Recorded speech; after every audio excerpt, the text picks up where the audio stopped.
તારીખ 19 ડિસેમ્બર 2024 સંત લુકના ગ્રંથમાંથી પાઠ પહેલો અધ્યાય કડી 5 થી 25 યહૂદિયાના રાજા હેરોદના વખતમાં અબિયાના વર્ગનો જકરિયા નામનો એક પુરોહિત હતો. તે હરોના વંશજ એલિસાબેથ નામની એક સ્ત્રીને પરણ્યો હતો.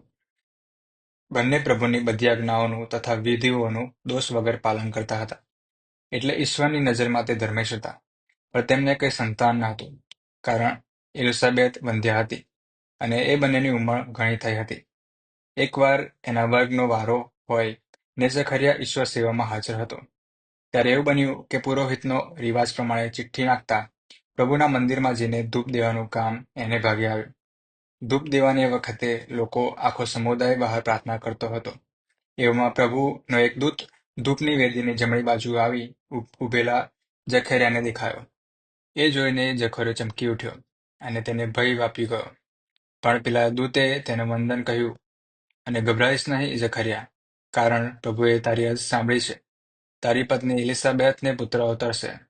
તેનું નામ તું યોહાન પાડજે. તારો આનંદ માસે નહીં, અને એના જન્મથી પુષ્કળ લોકો હરખ પામશે. પ્રભુની નજરમાં તે મોટો લેખાશે. તે દ્રાક્ષરસ કે કોઈ પણ જાતનો દારૂ કદી પીશે નહીં. એ માતાના ગર્ભમાંથી જ તે પવિત્ર આત્માને સભર ભર્યો હશે. ઘણા ઇઝરાયેલીઓ તે તેમના પ્રભુ પરમેશ્વર પ્રતિ પાછા વળશે. તે એલિયાની પેઠે પવિત્ર આત્માના સામર્થ્યથી સંપન્ન થઈને પ્રભુના અગ્રદૂત તરીકે તેની આગળ ચાલશે. તે પિતાના હૃદયોને પુત્ર તરફ વાળશે, ઉદ્દંડોને ધર્મિષ્ઠોને માર્ગે ચડાવશે, અને પ્રભુને માથે બધી રીતે લાયક એવી એક પ્રજા તૈયાર કરશે. જકરિયાને દેવદૂતે કહ્યું, મને કેમ એનો વિશ્વાસ પડે, કારણ હું ગરડો થયો છું, અને મારી પત્નીની ઉંમર પણ ઘણી થઈ ગઈ છે.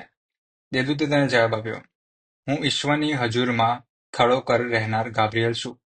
તારી સાથે વાત કરવા અને તને ખુશખબર આપવા મને મોકલવામાં આવ્યો છે. અને ધ્યાન રાખજે, આ બધું બને ત્યાં સુધી તારી વાચા બંધ થઈ જશે.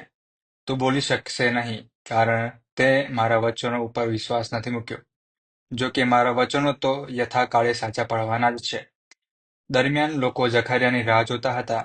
એ આટલો બધો વખત મંદિરમાં કેમ રહ્યો એમને નવાઈ લાગતી હતી. આખરે તે બહાર આવ્યો ત્યારે તે બોલી શકતો ન હતો. આથી તે લોકો સમજી ગયા કે મંદિરમાં તેને કોઈ દિવ્ય દર્શન લાદ્યું છે. તે ઈશારા કરતો હતો, પણ તેના મોઢામાંથી શબ્દ નીકળતો ન હતો. એની સેવાનો સમય પૂરો થતાં જકરિયો પોતાના ઘર પાછો ગયો. થોડા દિવસ પછી તેની પત્ની એલિસાબેથને ગર્ભ રહ્યો, અને 5 મહિના સુધી તે લોકોની નજરમાં છુપાતી રહી. તેને થતું હતું કે પ્રભુને રચ્યું ત્યારે તેણે મારા ઉપર કૃપા કરીને લોકોમાં મારું વાજિયામણું ટાળ્યું છે. આ પ્રભુની વાણી છે, તે આપણો આધાર છે. ખ્રિસ્તમાં ભાઈ હતા બહેનો, આગમન ઋતુમાં ખાસ કરીને આપણે બે વ્યક્તિઓના જે જન્મ બાબતમાં અને સાથે સાથે બે દેવદૂતોનો સંદેશ, એક સ્નાનસ્કર યોહાન અને પ્રભુ ઈસુનો તેનો જન્મ અને દેવદૂતે જે સંદેશ આપ્યો તે સાંભળીએ છીએ. આજના શુભ સંદેશમાં જકરિયા એલિઝાબેથ. જકરિયા એક પુરોહિત હતો અને આરોનના વંશના, અને ત્યાં યરુશલેમમાં 1800 પુરોહિતો હતા,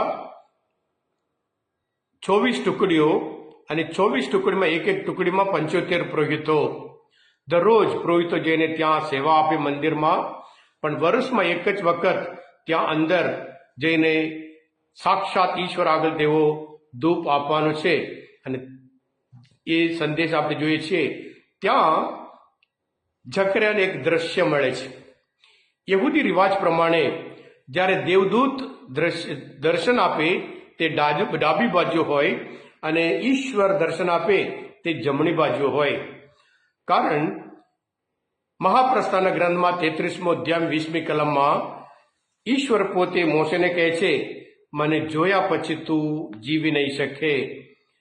પ્રભુ કહે છે, મારું મોં તું જોઈ ના શકે, કારણ કોઈ પણ માણસ મને જોયા પછી જીવી શકતો નથી. એટલે લોકોની માન્યતા ઈશ્વર હંમેશા જમણી બાજુ દર્શન આપે. એટલે જ્યારે દેવદૂતને જોયું તો જકરિયાને લાગ્યું ઈશ્વર પોતે એને દેખાય છે, ઈશ્વરનો દર્શન. એટલે ગભરાય છે, ડરી જાય છે. પણ ઈશ્વર દેવદૂત એને આનંદનો સમાચાર આપે છે. આનંદનો સમાચાર આપે છે, પણ આ માણસને શંકા, આ કેમનું થાય? હું પોતે ઘડો થઈ ગયો, મારી પત્ની પણ ગડી થઈ ગઈ. એટલે ઈશ્વરના દેવદૂતનો સંદેશ માનવા તૈયાર નહીં, વિશ્વાસ રાખવા તૈયાર નથી.